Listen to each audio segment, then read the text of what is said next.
Hey class, how's it going? My name is Christina, and my educational giant is Thomas Aquinas. I really enjoyed learning about him because I had no idea who he was, what he did, and his contribution to education. So, Thomas Aquinas is known as a philosopher and a theologian, and during the medieval times he was known as the most influential thinker of his time. And what he did was he combined the principles of faith with reason. So a little background, he was born in Naples, Italy in the year 1225, and at age 5 his family sent him to this school called Abbey of Monte Cassio, where he was trained by monks to have a more traditional education. And there he was very quizzical and kept repeating, what is God to his teachers and to his benefactors. So this kind of led him to study Aristotle's work, which shaped his thinking and exploration into philosophy, and which led him to transfer to the University of Naples. And in year 1243, he secretly joined an order of Dominican monks, and basically he dedicated his life to faith, to church, to have a more spiritual lifestyle rather than to have a more traditional one. When his family heard about this, his parents actually kidnapped him for a couple of years and tried to convince him that his belief of living as a Dominican monk was wrong. And somehow he escaped, but he kept his belief and finished up his studies and got a doctorate in theology. After he gained his degree, he devoted his life to traveling, writing, teaching, public speaking, and preaching. Now, I have to understand, during the medieval times, it was very hard to bring together faith and reason, and there were lots of conflicts over religion and a lot of power struggles during this time, and people were at odds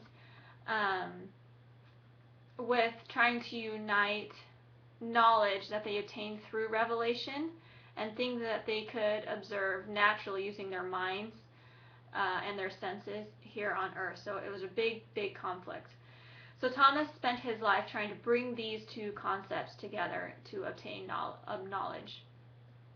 So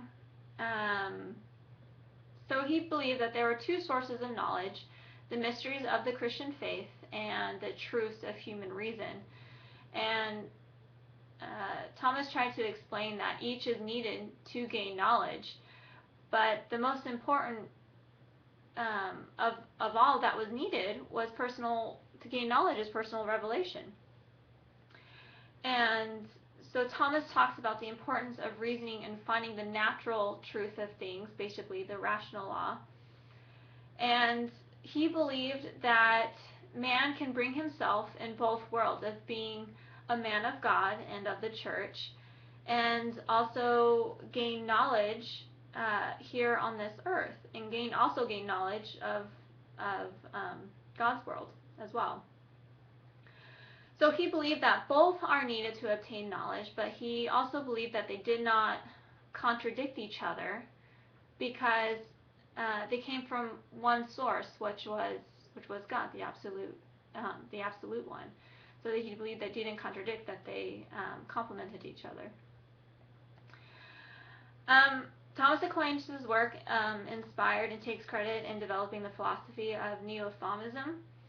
And Neo-Thomism, it incorporates both theism, which is belief in God, and realism, which is belief in reality guided by rational law. So for Neo-Thomists, God exists, and we can be known through faith and reason. So Neo-Thomism became popular and started to be more incorporated between the world wars and mid-20th century. Now, this movement is more common in the Roman Catholic tradition. However, more supporters outside of the Roman Catholic tradition are becoming more introduced to it, and We live in a world that makes us choose between faith and reason. In the classrooms, you're not in the public classrooms, you're not supposed to teach religion. And you're supposed to leave God at the door and just teach reason and facts. And, there's a lot of atheism out there, and they make you choose between faith and reason. And this was very contradictory to Thomas Aquinas' work. And as members of the LDS faith, it is hard to leave God at the door because He is always with us, and He has a very big influence on our teaching.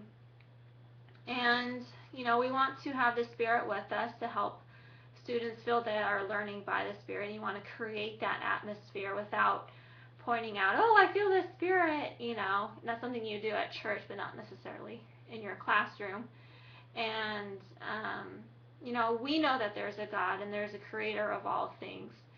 And when we have been taught the importance of reason and faith to obtain our own knowledge in this world. And we know that through the gospel of Jesus Christ we can have our own personal revelation for ourselves.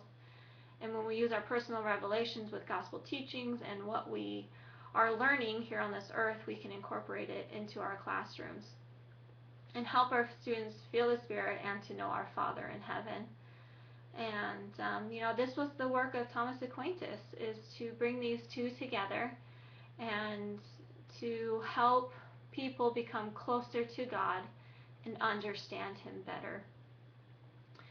And finally, just on a personal note, I remember in high school we were learning about the theory of evolution and learning about all the evidence that would back up this theory. And I remember sitting there, being a member of the LDS Church, and reasoning with myself about this physical evidence that people have found, but yet on the faith side, I knew where I came from. I was made in the image of God and know some of how the earth was made. But, I did not dismiss the new information that I was learning, but at the same time I was following the Spirit and relying on my faith and knowledge to come to my own understanding of how we came to this earth and how the earth was made. So that's just a personal note of how, you can combine faith and reason in education and through becoming an educator. And this was really the life's work of Thomas Aquinas. Thanks.